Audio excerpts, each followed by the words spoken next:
Здравейте!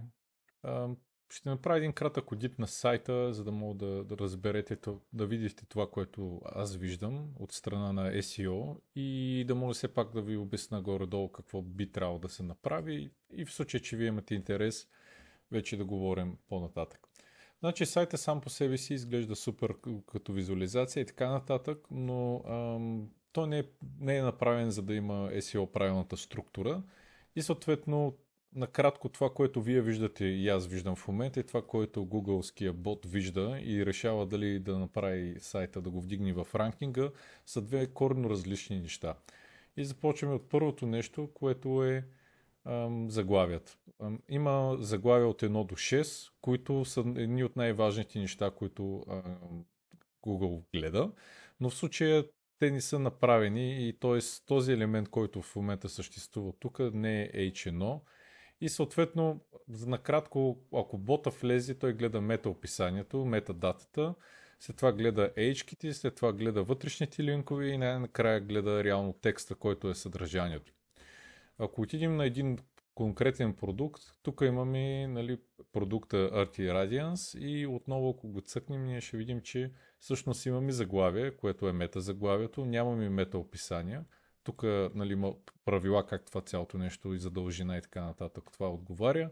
Но същевременно тук е маска за лице с бетонитна глина и зеолит. Нещо, което съм сигурен, че няма никакъв трафик.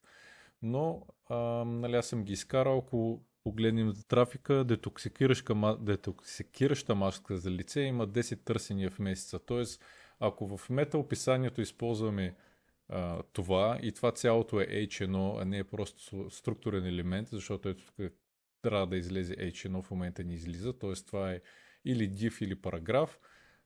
Реално нали, този продукт има шанс да се ранкира и да излезе някъде в нали, първите места в Google, което е нали, целта на цялото занятие.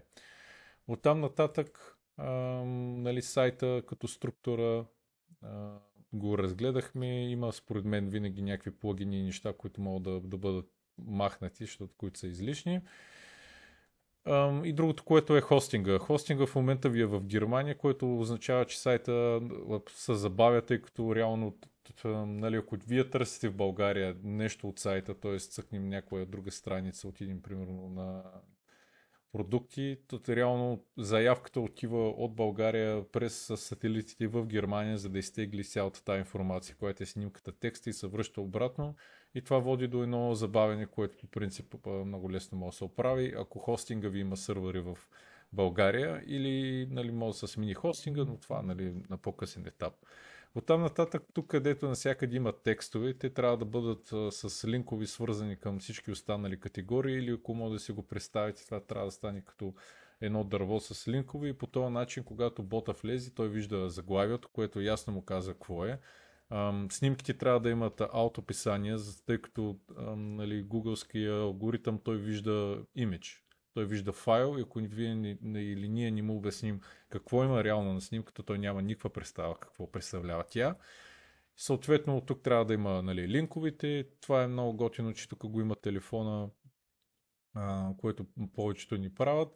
И примерно от тук в текстовете могат да се добавят други продукти или ключови думи, които да водят до другите. И същото се отнася за блога. Нали? Обикновено, когато се прави някакъв блог, ние първо гледаме в тук дали има трафик, т.е. за да мога да цъкнем на един. Нали, ние влизаме и търсим дали има трафик за конкретната ключова дума.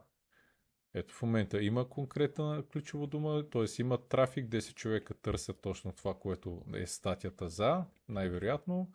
Въпросът е, че сега като влезем тук и генерираме да видим мета заглавието, реално ние нямаме мета описание.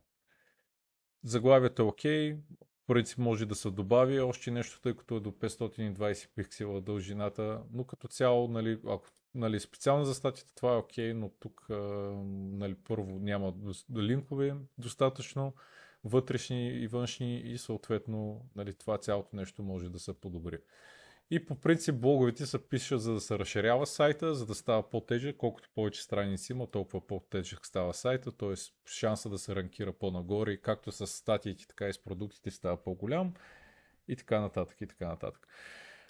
Така че това е от мен. Ако имате, нали, интерес, ще се радвам да направим една среща и да говорим в някакви рамки и подробности. Благодаря ви и успешен ден!